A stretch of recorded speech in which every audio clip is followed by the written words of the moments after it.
Bienvenidos, bienvenidas a un programa más de Primer Plano. Pues el día de hoy les propongo abrir este segmento con la conferencia de prensa que los dos presidentes, el electo y el presidente en funciones, dieron en Palacio Nacional. Insistieron nuevamente en la tersura, la amabilidad, como 4 veces repitieron que la transición está fluyendo de una manera tremendamente eficaz. Vamos, están encantados de estar departiendo ambos presidentes. Se reunieron con, en este caso, la particularidad de que el gabinete en funciones de Peña Nieto y el gabinete que va efectivamente a ocupar las funciones a partir del 1 de diciembre estaban presentes. Faltan el secretario de la Defensa y el secretario de Marina de Andrés Manuel López Obrador, que por cierto ya aprovechó para recordar que va a ser un general de división en activo y un almirante, y que lo hará en consulta con los secretarios en funciones, y que esto va a ocurrir bastante antes. Tradicionalmente era uno de los últimos nombramientos que se da prácticamente al entrar la administración, así el 1 de diciembre.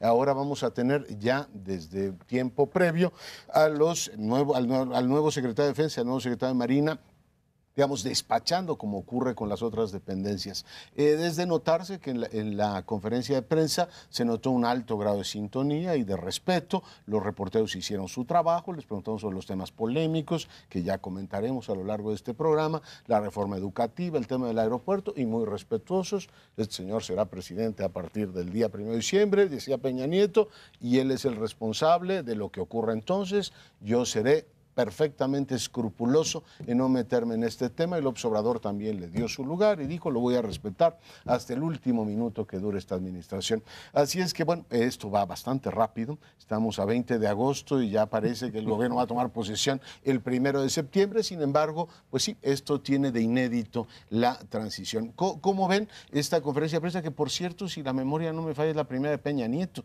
Yo no me acuerdo de haberlo visto en conferencia de prensa así, tal cual, abierto a lo que le preguntaban los compañeros reporteros, pero en fin, hoy los dos comparecieron. Pues mira, a mí me parece que hay que celebrar lo que ha ocurrido en la transición. Tiene, como todo en la vida, tiene sus claroscuros, pero realmente es de una tersura, yo diría, de una civilidad democrática que hay que celebrar. Está opacada por una transición larguísima. Somos el país de las transiciones, el número de días de transición pues enorme, son 5 meses, que es un absurdo. Son 70 días. Son 120 días después de la reforma. Y 10 Bueno, es una de las más largas que hay en toda la democracia. Tuvimos las elecciones el 1 de julio, agosto a septiembre, octubre a noviembre, al 1 de diciembre, 5 meses.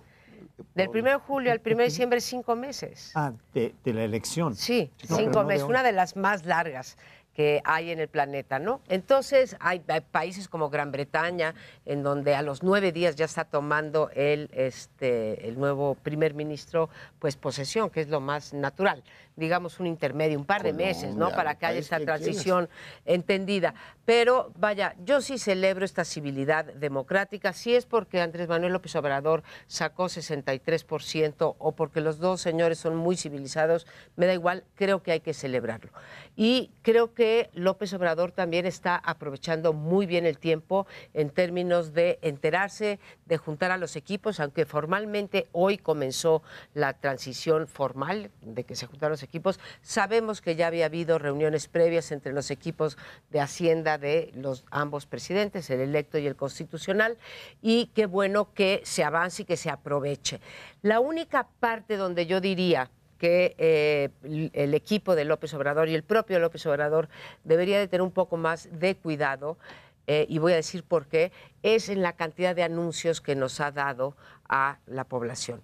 Todos los días amanecemos con una nueva política pública, pero es una política pública que nada más se enuncia, digamos, no tiene el sustento que requeriría. Puedo usar lo de los delegados, puedo decir lo de los 1,800, lo de el 1,000,000 de hectáreas que se van a sembrar de maderas preciosas y árboles frutales. En fin, nos da tanto que deja un vacío informativo de a dónde van estas políticas públicas y si son sensatas o no, que se hace presa de críticas.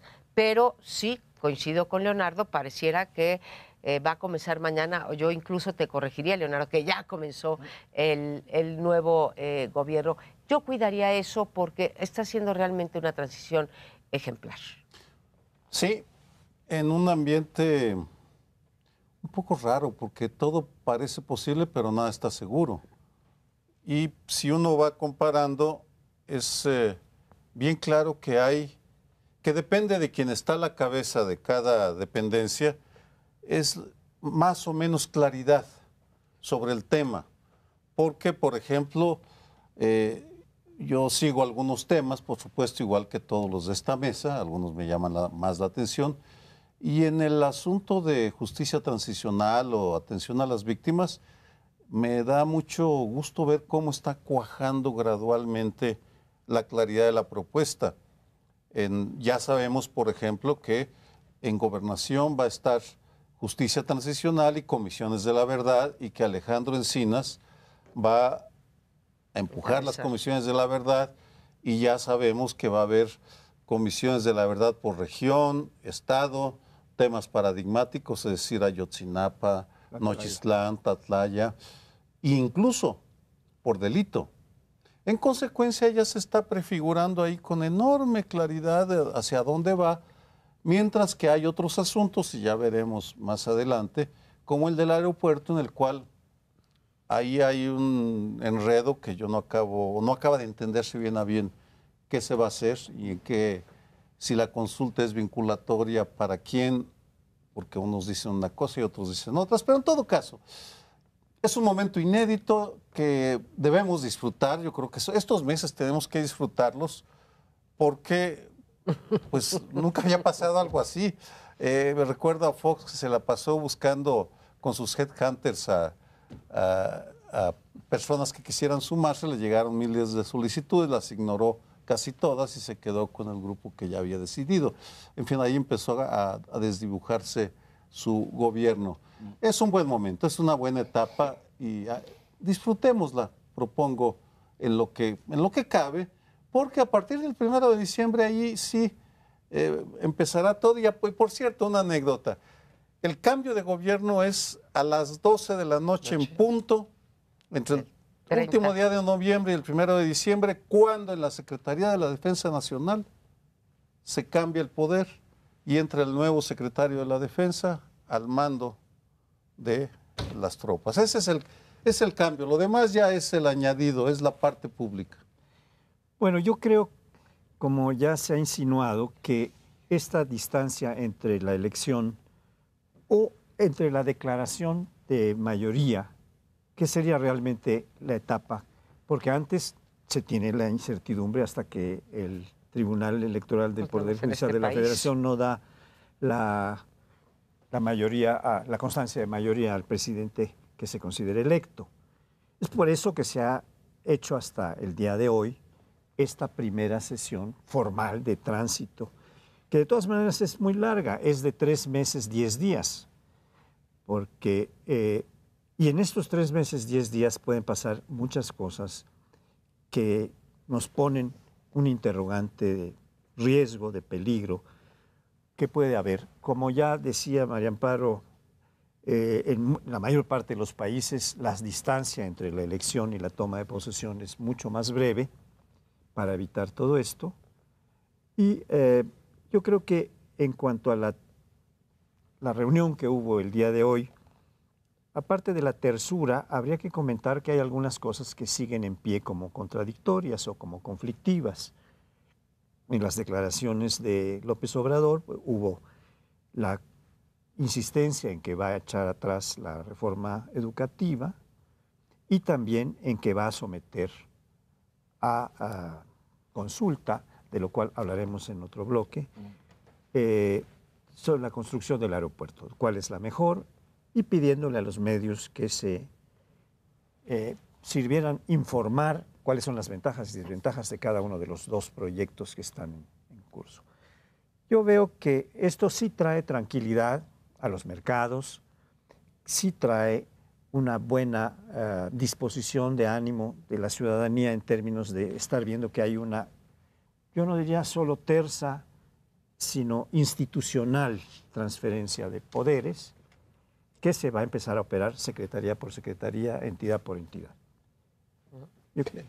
Yo creo que lo que ocurrió hoy es la segunda reunión, inmediatamente después de que recibió de parte del tribunal lo que lo acredita como presidente, tuvo una reunión con Peña. En el día 20 de agosto nos vemos ya con los equipos. Lo que no habíamos visto era, a estas alturas del interregno, que es el más largo efectivamente del mundo, una reunión ya con los dos equipos. O sea, directamente, a ver, este señor se va a ocupar de agricultura, este señor se va a ocupar de medio ambiente, despache con su contraparte, y el señalamiento de que muy pronto tendremos nombramientos de Defensa y Marina, con lo cual ya el gabinete estará completo. Yo creo que hay que disfrutarlo, igual que Sergio, me apunto. Además está siendo pues tremendamente pues gozoso para los que nos dedicamos a esto, de irnos enterando día a día de un montón de cosas. Yo creo que al mismo tiempo que sea gozoso, hay que empezar a meter el rigor que hemos puesto siempre en el análisis político institucional, y como decía hoy Jacqueline Pechard, hay que empezar a pedir transparencia en el funcionamiento del nuevo equipo. Tiene 150 millones de pesos y, por supuesto, se le ha preguntado a los distintos secretarios si a partir de hoy cobran.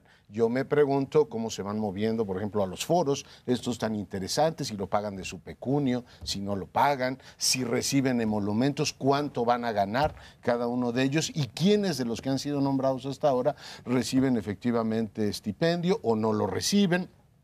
López Obrador no ha sido claro en eso. Dijo que el dinero se iba a utilizar para proyectos, que se iba a utilizar para la consulta del aeropuerto, pero yo creo que a partir de ahora es perfectamente lógico decir, oiga, si ya es gobierno y todo está funcionando con tanta armonía, tanta dulzura, pues está sometido exactamente a las mismas leyes de transparencia que todo mundo, y deberían empezar a publicar en la página de esos 150 millones cuánto se gasta en cada uno de los temas, si los foros cuestan dinero, quién los paga, cuánto cuesta cada uno de ellos, en fin, lo normal en términos de exigencia democrática, que es, si ya son semigobierno, son gobierno electo y están todos los secretarios funcionando, pues estén sujetos a, ¿cómo le llaman? Sujetos obligados a la transparencia. Yo creo que es el mínimo rigor que deberíamos estar pidiendo. Creo que tienes razón, sí. Transparencia y escrutinio. La transparencia nada más nos las deben con respecto a esos recursos, porque son los únicos recursos públicos que van a manejar, pero cuando uno, digamos, uno es tan proactivo y tan abierto con respecto a las directrices de su gobierno, pues también debe someterse al escrutinio que generan las propias propuestas, o sea, al debate público. Entonces, en lugar de empezar el 1 de diciembre, como estábamos acostumbrados, cuando el presidente, al tomar posesión, decía, e instruyo a mi secretario de Hacienda tal cosa, e instruyo a mi secretario de Educación tal otra, pues como ya los instruyó, como bien nos explicaba en el caso, por ejemplo, de la Secretaría de Gobernación, pero ya tenemos subsecretarios también. Digo, lo puede cambiar de aquí al 1 de diciembre, es su facultad. Pero vaya, tenemos a ese nivel ya los nombramientos. Bueno, hasta los superdelegados ya sabemos quiénes van a hacer esta figura extraña sobre la que del Instituto Nacional de Antropología e Historia. Ya sabemos, después de tantos años único de, que ese mismo, ¿no? Pero en la medida, Sergio, además de que la disfrutemos, y sí, yo sí celebro la civilidad, creo que al ser tan proactivo en esto, pues también se somete él al escrutinio, ya sea crítica, alabanza o simplemente diagnóstico sobre consecuencias o ventajas y desventajas de lo que esté planteando, ¿no? Sí, y de hay que acuerdo. hacerlo. Es un momento y tan inédito que nos obliga a renovar los métodos y analizar el comportamiento de un nuevo gobierno, porque nunca antes se había anunciado con tanto tiempo. Algunos tienen 8 meses, 9 meses ya nombrados e incluso tienen más tiempo trabajando. En consecuencia, la cantidad de información que se acumula es suficiente para podernos hacer un juicio más preciso sobre la manera como ha evolucionado cada uno. Si tomo, por ejemplo, a un personaje que será clave, Alfonso Durazo. Conversé con él en privado en enero. En abril dio una conferencia en el colegio pública y he seguido escuchando lo que plantea y es notable la evolución que ha ido teniendo. En fin, debo parar ahí porque se acabó el tiempo. Hacemos una brevísima pausa, regresamos. Bueno, pues regresamos y tal y como nos lo había anunciado la maestra Elbester Gordillo, líder del Sindicato Nacional de Trabajadores de la Educación desde la era de Salinas, líder formal en unas épocas, real en las otras, pero siempre la mujer no diría detrás del trono, sino en el trono, sí, ha salido de prisión, libre de las imputaciones que se le habían hecho y elige, una semana después de haber salido, elige el 20 de agosto, día en que todos los niños de México regresan a clases, para dar su conferencia de prensa en un hotel de la Ciudad de México.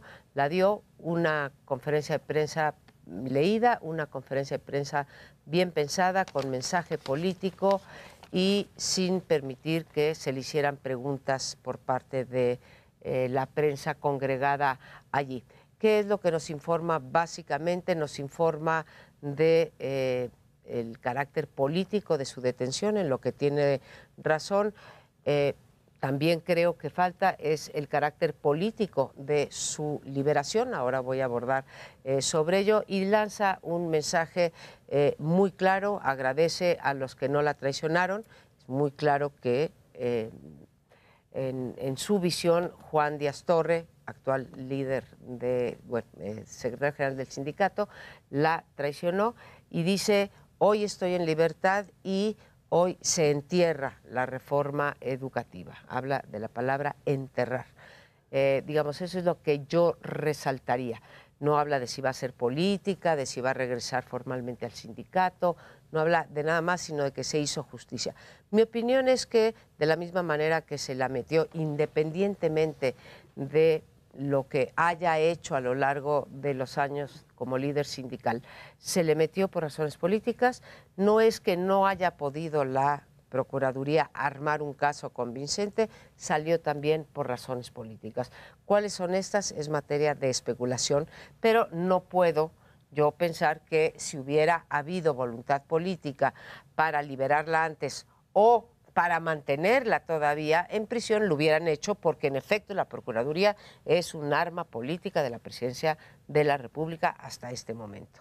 Así que no nos podemos tragar la píldora de que se cayó el caso, más allá de que sean muy fregones, digamos, los abogados de Elbester Gordillo. Así que por razones políticas entra, por razones políticas sale. Igual es una vergüenza, ¿no? Digo, tienes una procuraduría sindical y no educativo, que no acierta ni a eso, ¿no? Hoy les preguntó a Agustín Rodríguez una espléndida pregunta a los dos presidentes que qué opinaban de eso, ¿no? Y Peña Nieto dijo: pues es asunto de la Procuraduría. O sea, su Procuraduría ponchada, la misma Procuraduría que no pudo resolver el tema de Ayotzinapa, que no pudo efectivamente mantener, a pesar de que ahí están las pruebas. Hoy un periódico, por cierto, Reforma, en el que escribe Sergio, publica todo el dinero que tiene la mujer, o sea, se ha enriquecido.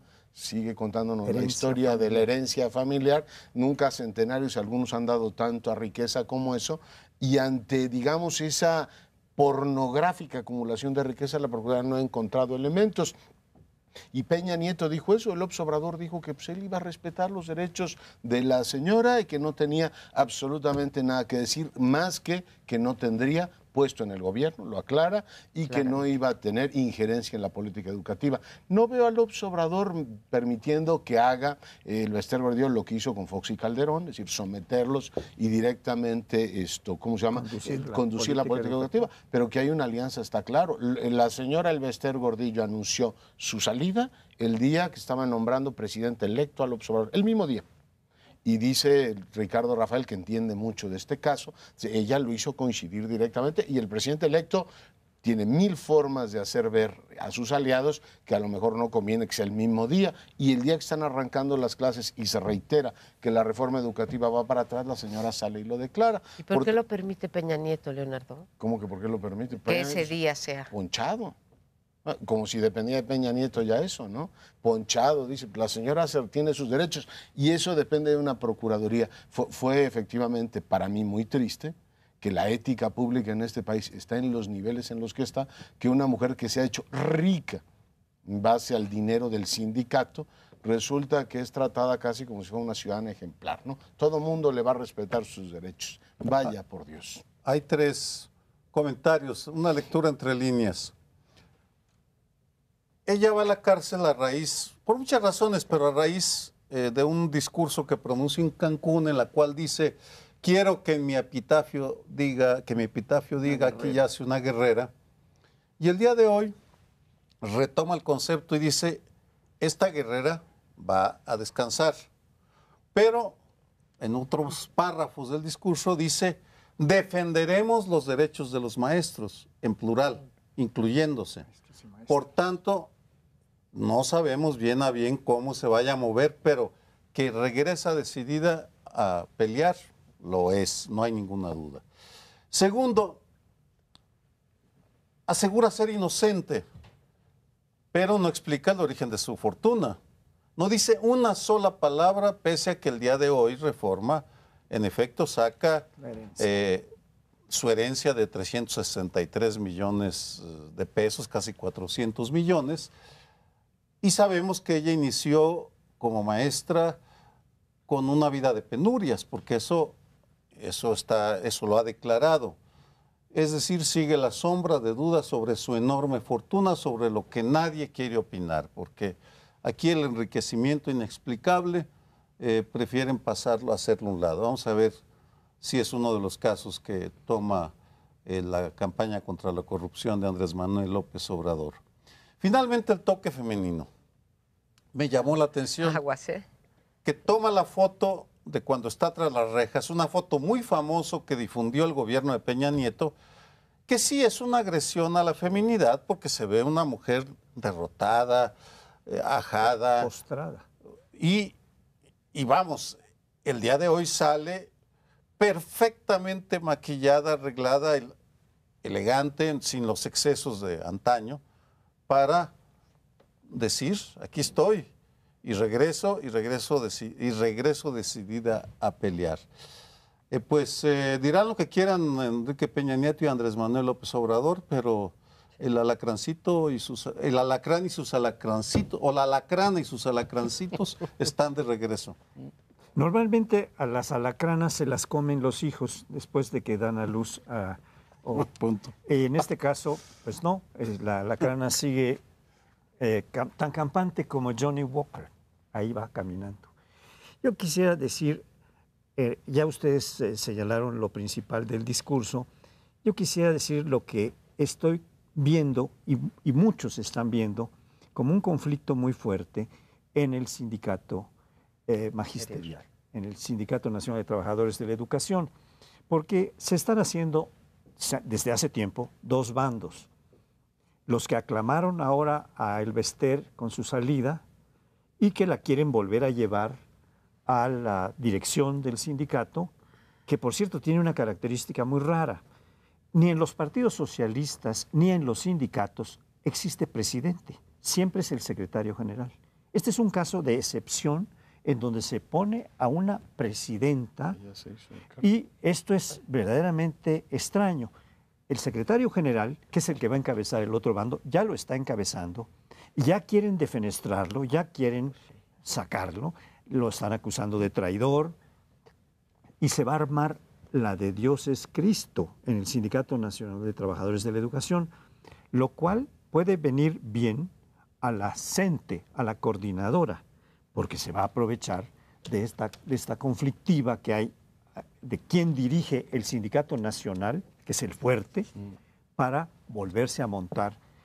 Claro que ya la maestra se adelantó diciendo que está enterrada o que está derogada, está cancelada la reforma educativa, que es lo que la CENTE ha venido proclamando, y que ya López Obrador les dio carta blanca. Dijo, vamos a echar para atrás la reforma educativa en esta conferencia que hicieron el día de hoy. Fue propuesta de campaña y ganó en las urnas. Pero esto es algo que va a favorecer a la CENTE y que va a poner en un conflicto, en una guerra civil interior del Sindicato Nacional.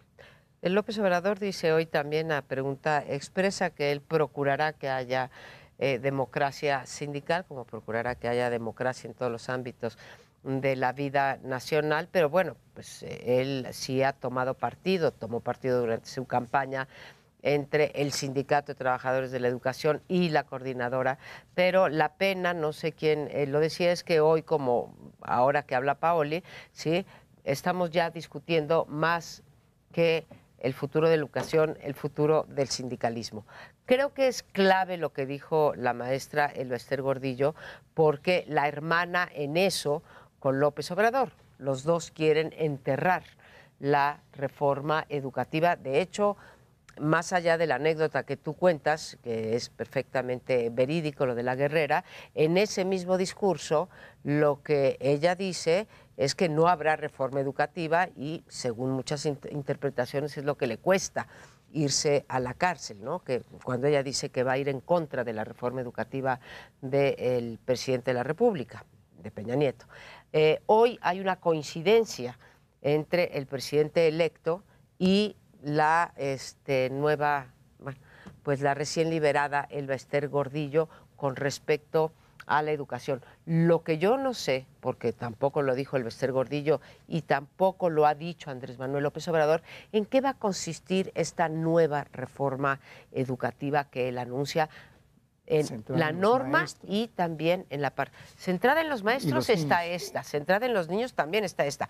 Estará mal implementada, tendrá muchos defectos, pero el centro es la educación. Que también en la conferencia dijo, en los próximos días ya les daré a conocer cuáles son las líneas. Se han convocado también foros que van a tener lugar de aquí a finales de octubre. Esteban Moctezuma pues, anunció que habría una gran convocatoria para discutir el tema. A mí me parece poco auspicioso que aparezca ella enterrando la reforma educativa, no porque yo crea que la reforma educativa ha sido una maravilla, pero ya tengo canas y me acuerdo que este país, durante las administraciones de Fox y Calderón, execró el que esa mujer y el sindicato condicionaran la política educativa que empobrecía a los más pobres y teníamos un país de reprobados. Y por eso se intentó una reforma educativa. No estamos regresando a ningún paraíso terrenal, ni es la restauración de ningún derecho, ni una época maravillosa o edénica de este país.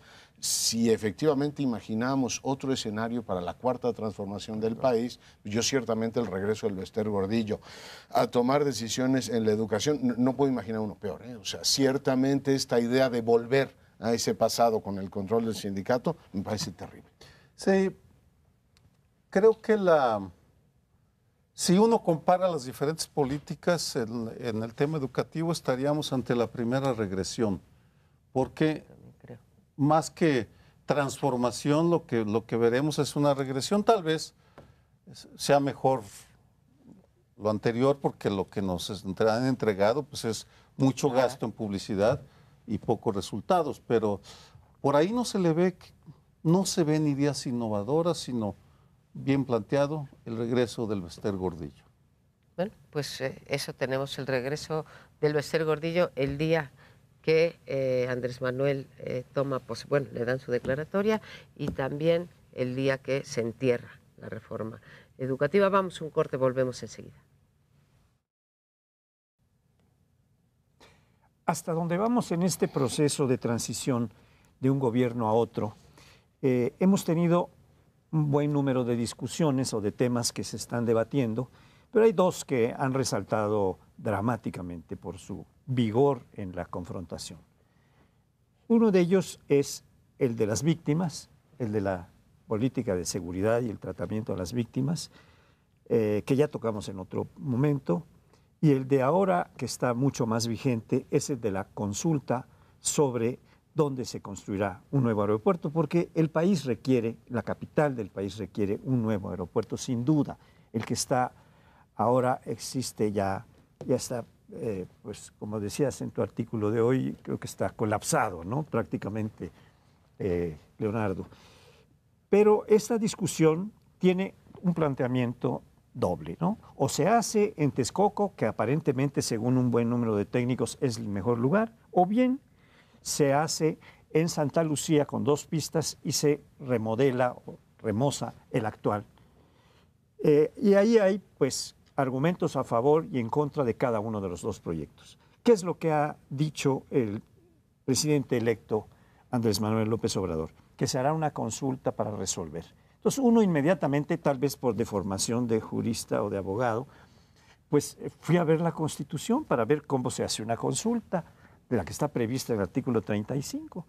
Y ahí está prevista una consulta en la cual tiene que haber una propuesta de consulta, tiene que ser aprobada por el Congreso, y antes de que se convoque a la consulta, la Suprema Corte de Justicia tiene que determinar si el tema de la consulta es constitucional o está dentro de la constitucionalidad.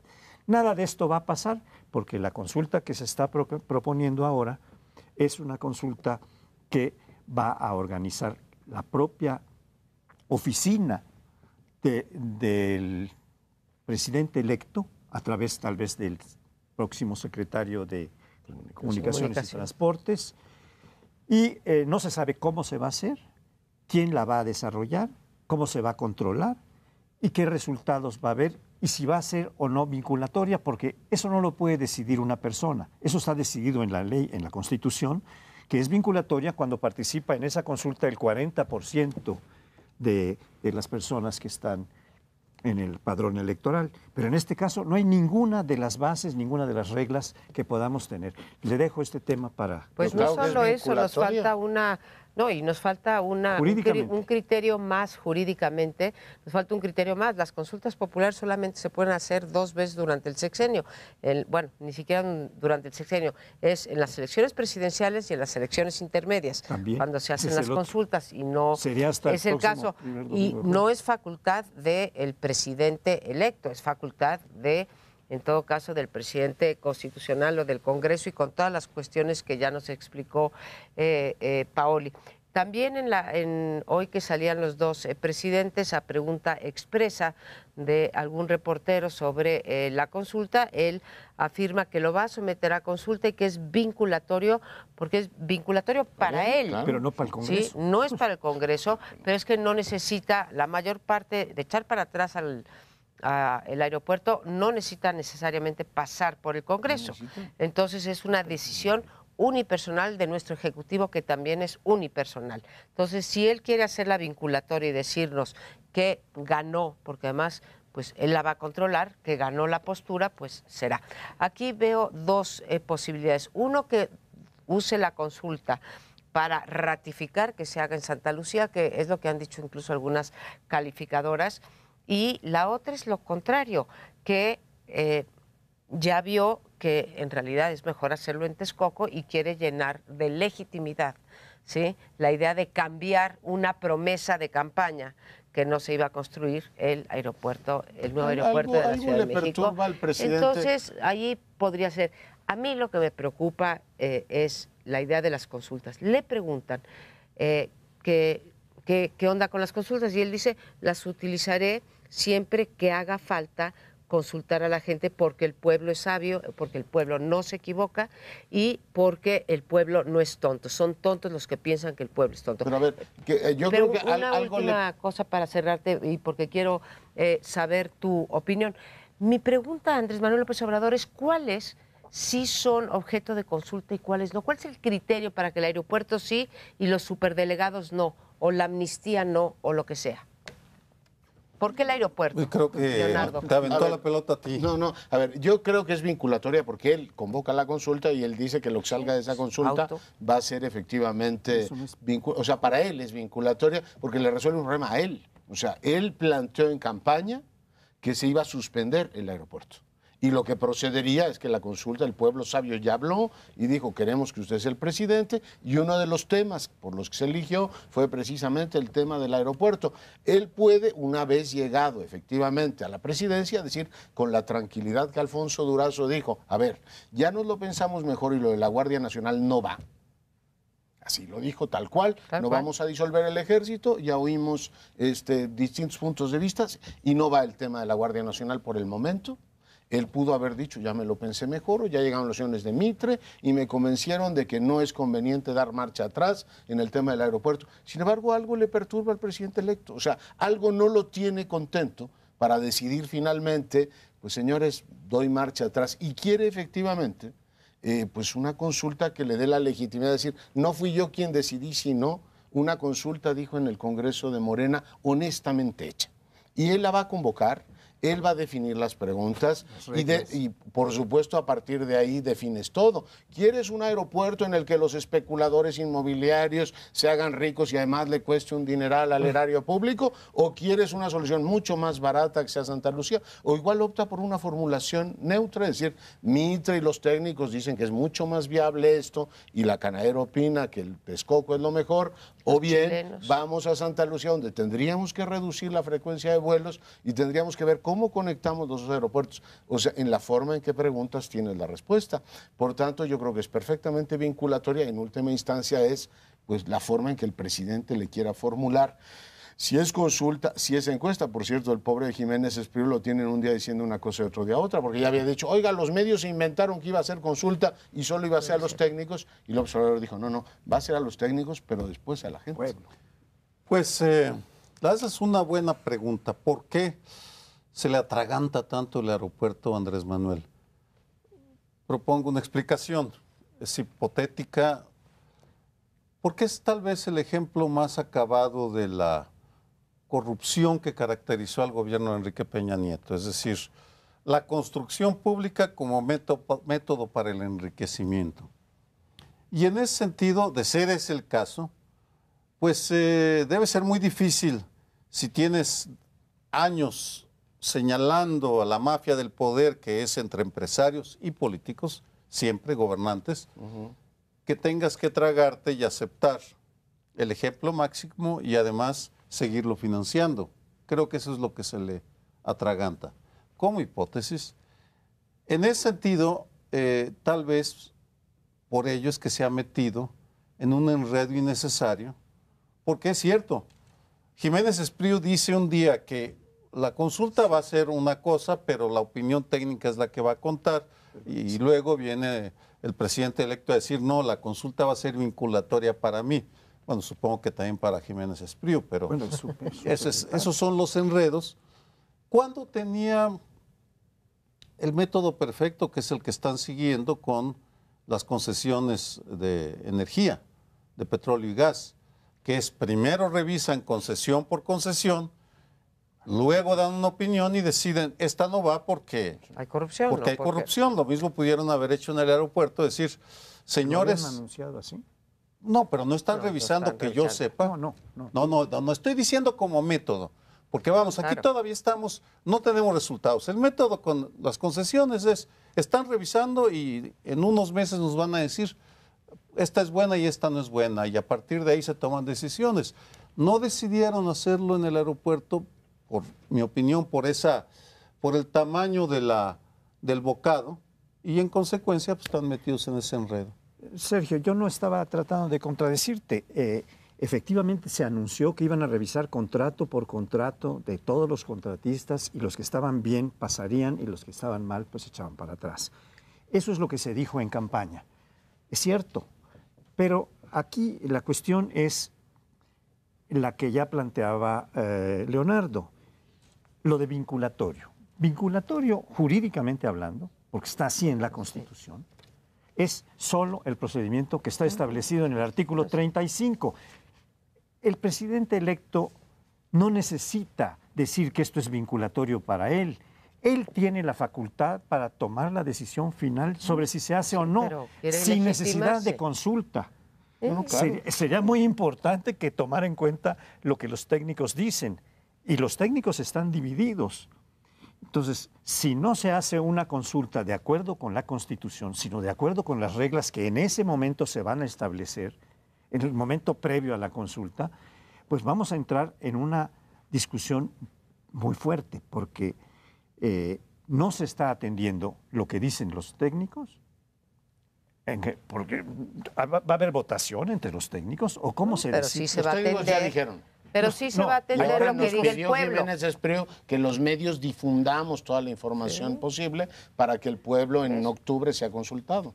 Entonces, ese es el método. No va a ser vinculatorio jurídicamente, tienes tú toda la razón, pero esto habría un conflicto si tuviéramos a una organización de la sociedad civil haciendo una consulta, una cosa así, pero no, él la hace y él dice cuáles son los resultados y él toma la decisión. Como los segundos pisos. Lo está legitimando únicamente, me parece que es una forma de legitimar una decisión que o ya tomó o que va a tomar a raíz de lo que le digan porque no la puede tomar. Tu hipótesis es una, hay otras hipótesis de a ver, que ¿cuál quiere... es la hipótesis más bonita? Espejito, espejito. A ver, espejito, espejito, yo creo que la hipótesis es que ya se dio cuenta que en la Ciudad de México la de Texcoco es lo más sensato, pero que necesita ser arropado por una encuesta, por una consulta popular, para que sepan que no está imponiendo él, o incluso que no se equivocó, ¿sí? O que se tiene que, entonces se echa para atrás sin tragar el echarse fruto para prohibido atrás de la corrupción, de la mafia. Señores, no, porque eso lo puede resolver. Ya, es que ya no podemos seguir. Porque pero sí lo puede resolver la corrupción. El bloque la puede ha terminado. Quitar. Tenemos que irnos, señores. Resolvamos en las urnas. Nos vamos a un siguiente. Una consulta al auditorio. A un siguiente bloque, por favor. A este país por donde uno le rasca brotan los problemas y las historias de infamias y corrupciones. Lo menciono porque la semana pasada el presidente electo Andrés Manuel López Obrador fue entrevistado en Tabasco y al final de la entrevista le preguntan sobre libertad de expresión y bueno, dice que va a respetar todas las voces y de pasada al final añade, y por cierto, Gutiérrez Vivó y Carmen Aristegui deberían, expulsados injustamente, deberían regresar a la radio comercial y que le gustaría, y muy al final dice, ya estoy haciendo gestiones. Voy a procurar. Voy a procurar, estoy procurando. Vamos, como que ya está tomando algunas medidas, lo cual, aclaro, yo soy uno de los damnificados porque estaba con Carmen cuando nos corrieron por difundir el programa de Carmen, la historia de la Casa Blanca de la esposa del presidente y seguramente el presidente.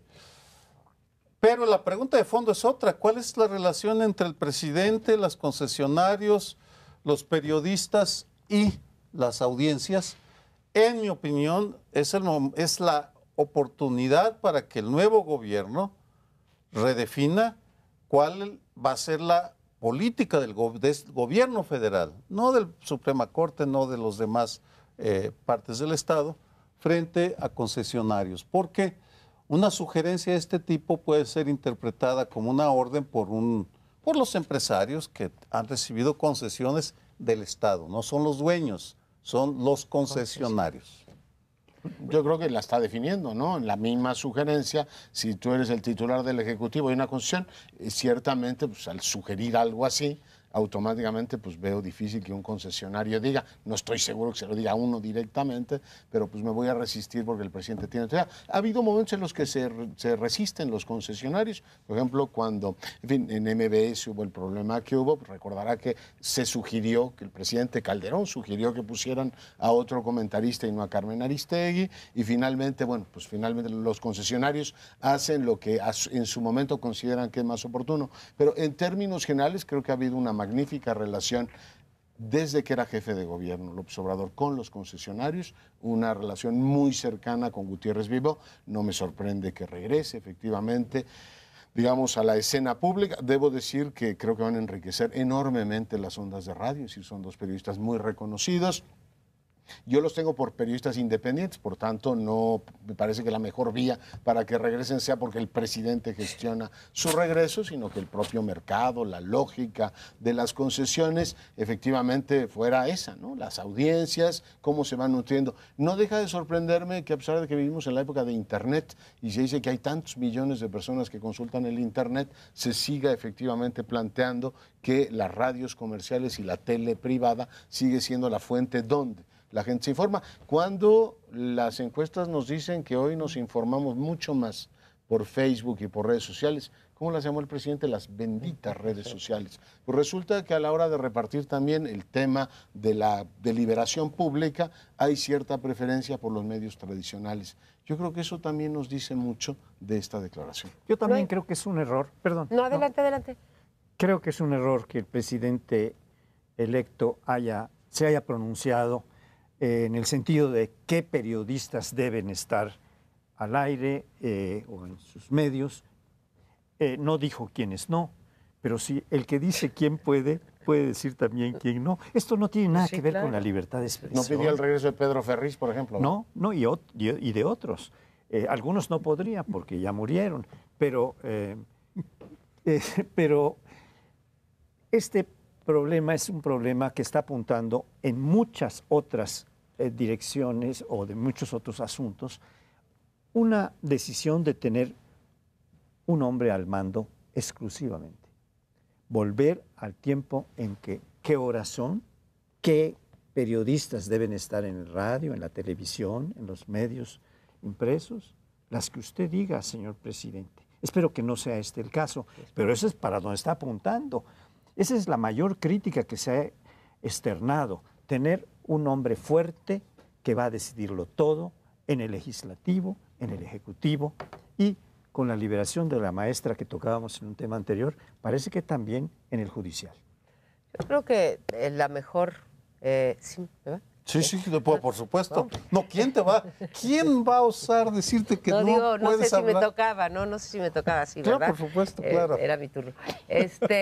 No, a ver, yo creo que la mejor defensa del trabajo y de la necesidad de que regrese Carmen Aristegui a la radio, sí, es su propio trabajo. No necesita que llegue ni López Obrador, ni Enrique Peña Nieto, ni nadie a decir que debería de estar en la radio. Y en ese sentido, pues el consenso me parece ser así. Aquí, que fue un comentario desafortunado por los dos lados, ¿no? Porque no le ayuda y sí está diciendo, bueno, ¿quién no? Lo que podría él decir, a ver, Carmen Aristegui es tan buena que me la llevo a Radio Educación, ¿sí? Que depende de mí la dirección, ¿no? Y le voy a pedir que se venga a Radio Educación, pues eso sí, porque le corresponde a él.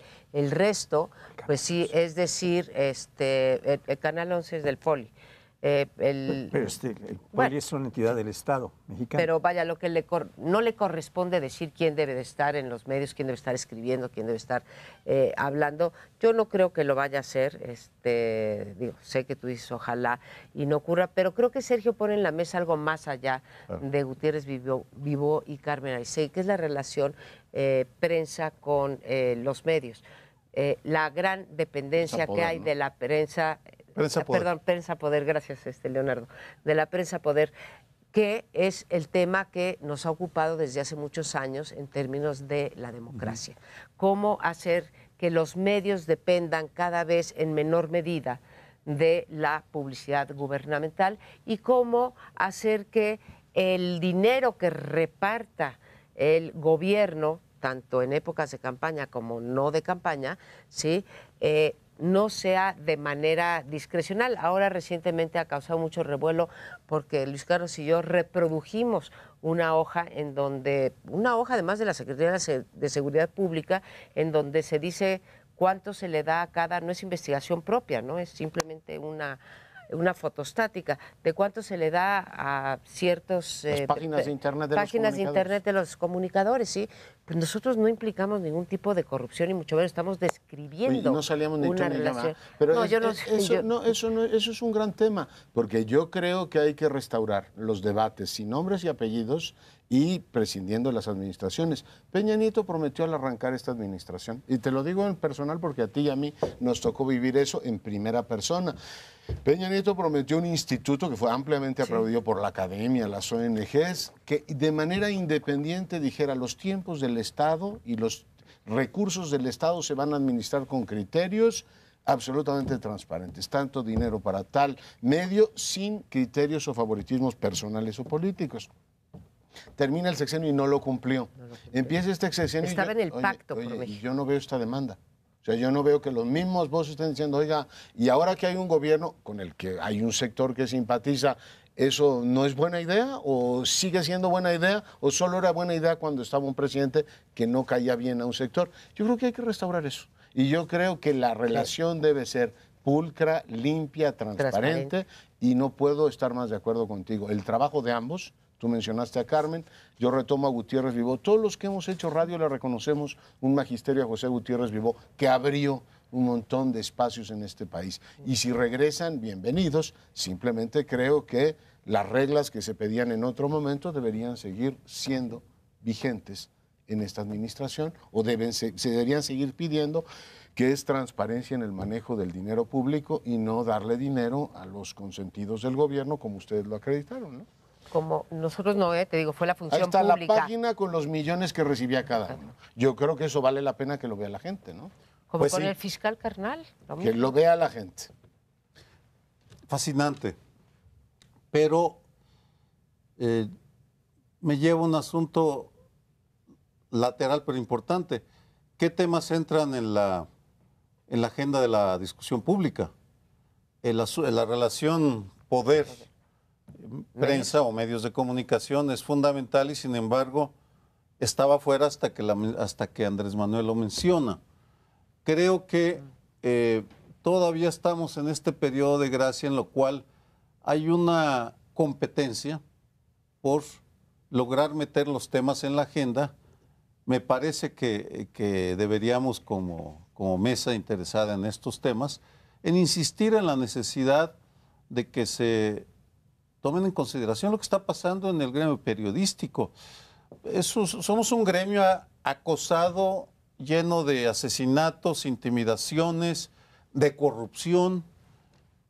Somos un gremio en el cual hay instituciones inútiles como la Fiscalía especializada en derechos de la libertad de expresión. Me consta que es inútil, tengo los elementos para decirlo, no sirve para un carajo la PGR, pero a nosotros nos toca seguir insistiendo en esta mesa tal vez para meter el tema en la agenda, porque o tenemos que esperar a que la meta López Obrador. Pues no dijimos que íbamos a disfrutar la transición. Bueno, la Oye, la disfrutamos. estamos disfrutando. Lo disfrutamos con metiendo libertad. temas y ya nos tenemos que ir. Está Ya buenísimo nos provoqué este. y ahora nos tenemos que callar, todos. Todos. Bueno, hasta luego. Pues está